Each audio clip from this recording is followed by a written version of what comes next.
Good morning, John. Veronica. Welcome to the Imperialism Syllabus, a series of conversations hosted by John and myself that expand the conversations we hope to start with our public books syllabus, Imperialism, A History.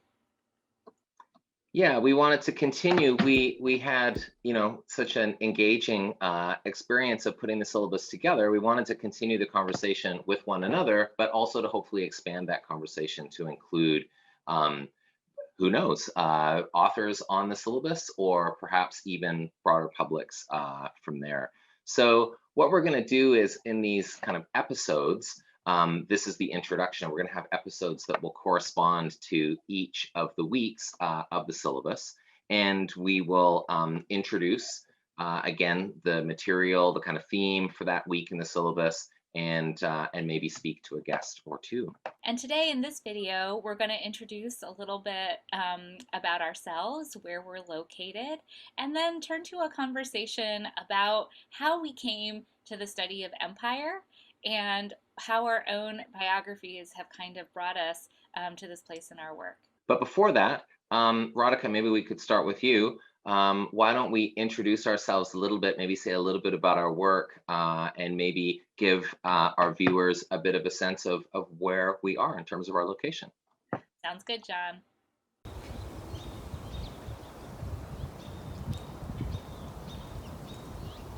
As in the case of many other places, there are signs of the contested histories of imperialism in the city where I live, Portland, Oregon, built on the territories of the Chinook, Kalapuya, Tualatin, and Molalla. I'm here at Mount Tabor Park in Portland, Oregon, and behind me is a plinth which once housed the statue of Harvey Scott, considered one of the pioneers of Portland. Harvey Scott moved with his family to this territory in 1852, just 2 years after the U.S. government began the process of treaty making that led to the dispossession of these lands and the forced removal of tribes to reservations. Scott fought in the Yakima War, and he settled in Portland, where he rose to prominence as the editor of the Oregonian. He was kind of revered as one of the founders and pioneers of Portland, and in 1933, his statue was built here. In October of 2020, the statue was taken down as part of a series of protests that led to the removal of statues of Theodore Roosevelt and Abraham Lincoln. In February of 2021, an anonymous artist placed this bust of York, an enslaved member of the Lewis and Clark expedition, which arrived here in Oregon in 1806. The York statue remains here, but it's also been a site of protest. There have been graffiti with slogans like "Land Back" and "Decolonize" written on here. And there was also a counter-protest in which someone spray painted the plinth purple in protest of the taking down of Harvey Scott's statue. Debates about statues and public commemoration are only one of the ways in which we see contestations over the legacies of imperialism. My own work focuses on Britain. I study migration, citizenship, and multiculturalism from the perspective of migrants who traveled to Britain in the years after World War II. I look at the way policies of integration depend on accounts of human difference and hierarchy, and show how multiculturalism emerges from imperial strategies for managing difference. Portland feels far from Britain, but the connected histories of imperialism link these two places and so many other sites throughout the world.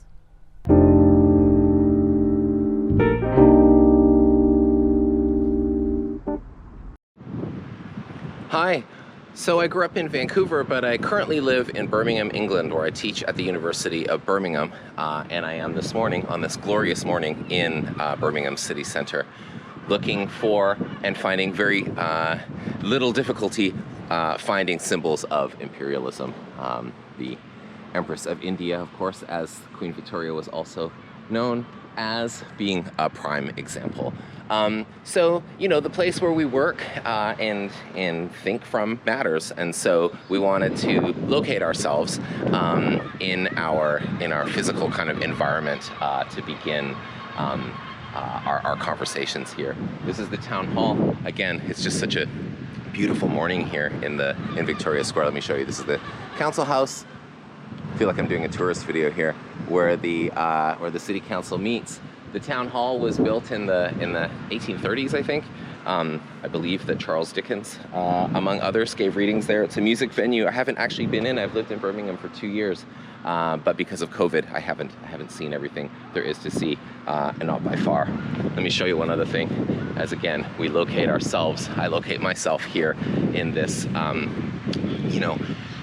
imperial setting, and this is exactly one of the key things that we wanted to talk about with the imperialism syllabus, was how empire sort of surrounds us and is kind of an everyday aspect of our lives in different ways. And of course, being in the UK, that is maybe extra obvious, but I think it would be interesting to think about how this could be from any number of locations, situating where we are within imperial structures and imperial history. This is Chamberlain Square. Again, it's just so nice right now with the sun coming onto the top of the monument. Joseph Chamberlain being Birmingham mayor, later member of parliament, and important representative of the British Empire in the late Victorian period. So a little bit about me. I wrote a book called The Anti-Colonial Front, the African-American Freedom Struggle and Global Decolonization, which looked at the relationship between those two very things. I teach history here at the university, and I look so forward to continuing these conversations as we go. Welcome to Birmingham, and welcome from me to the Imperialism Syllabus.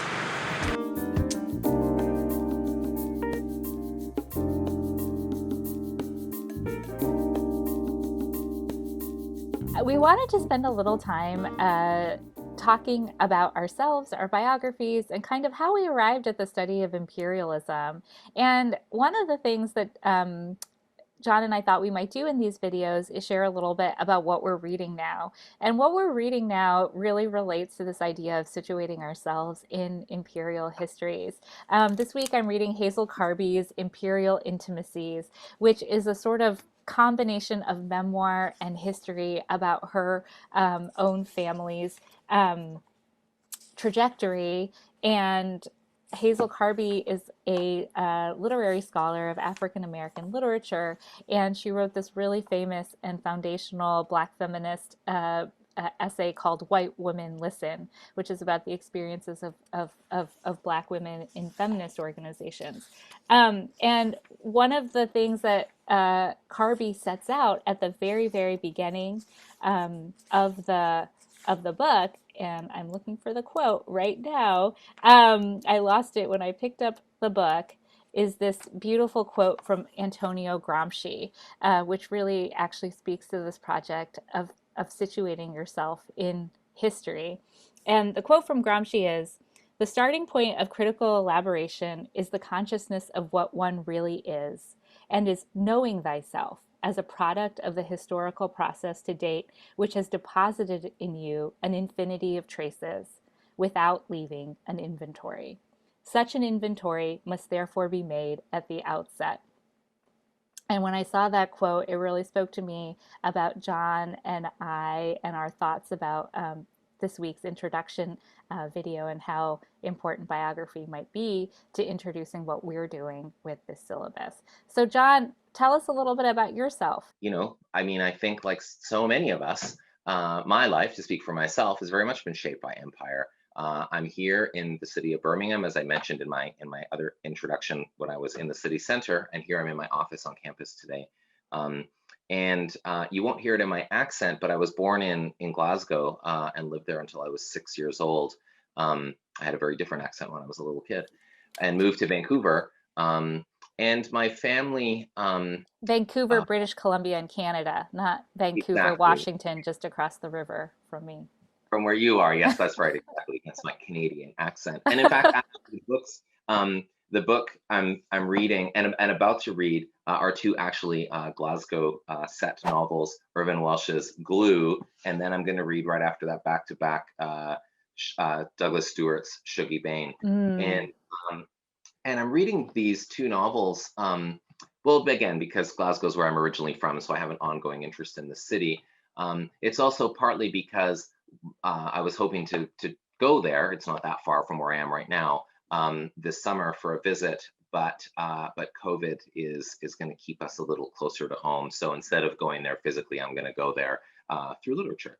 So that's what I'm reading, and that connects to my biography. So my parents, working class Scottish white people, our family, we moved to Vancouver, and I'm calling it Vancouver, but more accurately, I should call it the territory of the Squamish and Tsleil-Waututh nations, where we were able to move uninvited, to the settler colonies, even though, of course, Canadian independence, is basically 1867, but nonetheless, that connection still was there. And so, although my parents didn't find great wealth, they remained working class and even at times sort of impoverished, I guess. My dad was an iron worker, and my mom worked in different office jobs, and didn't always have steady work. So. But nonetheless, we were very much able to avail ourselves of that kind of imperial white privilege to move to a different part of the world. And as anybody who's been to Vancouver knows, it's a very spectacular city. And so I grew up there in Vancouver, and lived as a settler in that part of the world. Went to university there, and as someone from I was the first person to finish high school in my family, from a family who didn't have much formal education. It always kind of struck me how university was somewhat alienating because of that. But actually, what I was much less able to perceive, and still probably can't that well in many ways, but is actually all the ways in which my whiteness and maleness welcomed me and made me very much a welcome subject in the university. And in fact, it wasn't that alienating compared to how it might have been. So that was also kind of part of my experience as I slowly started to think about how I was situated within empire. I think for me, more that comes later, through mentors, really, and now colleagues and friends such as yourself. I went to Capilano College first, the local community college. A sociologist there, Noga Gale, was really instrumental. One of those teachers that just begins to open things up and to think about things in an imperial kind of context. Karen Ferguson at Simon Fraser University, and then also activist intellectuals, not formally at university.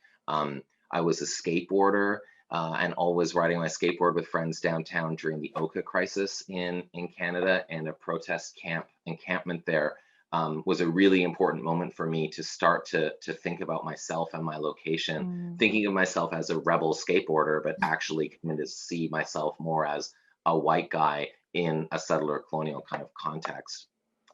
I couldn't have articulated, or I wouldn't have articulated it quite that way at that time, but that, especially in retrospect, was a really important moment. And then in Vancouver, I must mention Jack Odell, who's one of my most important mentors there, and coming to be in conversation with him. There's a film about him that of course we have at the end of the syllabus, that if people are interested, they should very much have a look at, as a nice way to introduce themselves to Mr. Odell and his thought. Nikil Singh has a tremendous collection of his essays too, of course, which is also very worth having a look at. And then I went to grad school in California, at UC Santa Barbara, and being around people like Nelson Lichtenstein and Cedric Robinson and Howard Winant and others just really, helped to, it's kind of like informal education and formal education combined. And then now it's not as much mentors, it's more like colleagues. Again, yourself, Radhika, is such an important interlocutor, and so important for my own continued development of thinking about myself within the space of empire. Fanwell Antwi, a colleague and friend of both of ours, is another person who's just been has really helped me to think in new and deeper ways about this. And then, of course, it just keeps going. My colleague right in the next office from where I am, Michelle Cressfield, is also like a tremendous influence and just great person to be in dialogue, to continue to try to think again more deeply about these things. And now with my family context, learning from them and from my kids as we as we keep going. So, so I would say those are some of the ways in which I would locate myself. But I'm very interested to hear your answer to this question, Radhika. How do you situate your own biography within the history of imperialism? Well, as I was thinking about my own inventory, I was thinking about how I don't think I ever didn't know about empire. And I say that as the child of immigrants from India to the United States. I grew up in Ohio. And I don't think that there was a time. I mean, I deeply understood the idea of empire as alien rule. So there's that one definition of empire about alien rule, about the rule of one polity over another territory and population. And I just feel like that infused my childhood when I think about my parents and about their education. About their My father was born in 1944. He was a subject of the crown, and I think I knew that at some point as a child. And to think about what India meant to them and the way that they saw their own education and career trajectories as part of the developmentalist project of this new post-colonial nation. Again, I don't think I had the language for that at the time, but I think it suffused all of the conversations in our home, thinking about their immigration to the US, how it was made possible by the kinds of education that was available to them as Brahmins in Tamil Nadu, and thinking about, eventually coming to understand how imperialism and shaped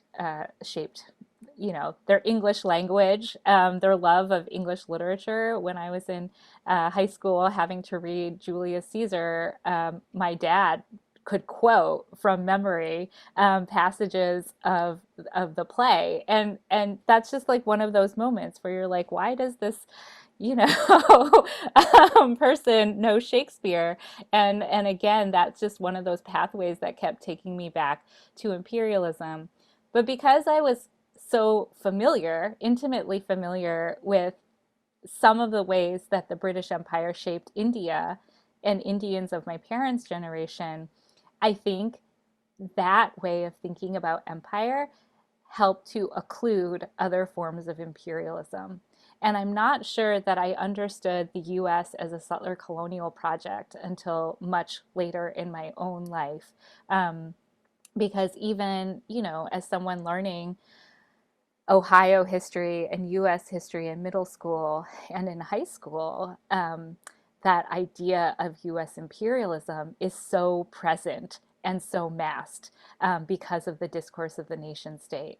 And I think it wasn't actually until I went to Canada, John and I met in Halifax, um, that I began to understand through this kind of comparisons a little bit more about the U.S. as an empire, about the U.S. as um, a settler nation. So I also just feel, and that's something that I'm continuing to learn, coming to Portland, coming to learn the history of this place, the peoples who have lived here, the histories of um, dispossession that have come to shape Portland as it is today. So I also definitely feel this kind of that I'm only in the middle of an ongoing education in imperialism. Says to me so much like what I hope we can do here, in our conversations with each other ongoing, and then as those widen out, like rather than, I know we've talked about this before, but rather than you and I are experts who are putting forward this information, rather we're talking about this stuff, we're interested in it, and we're learning. So yeah, can I ask you a question? Why Of course. Ohio?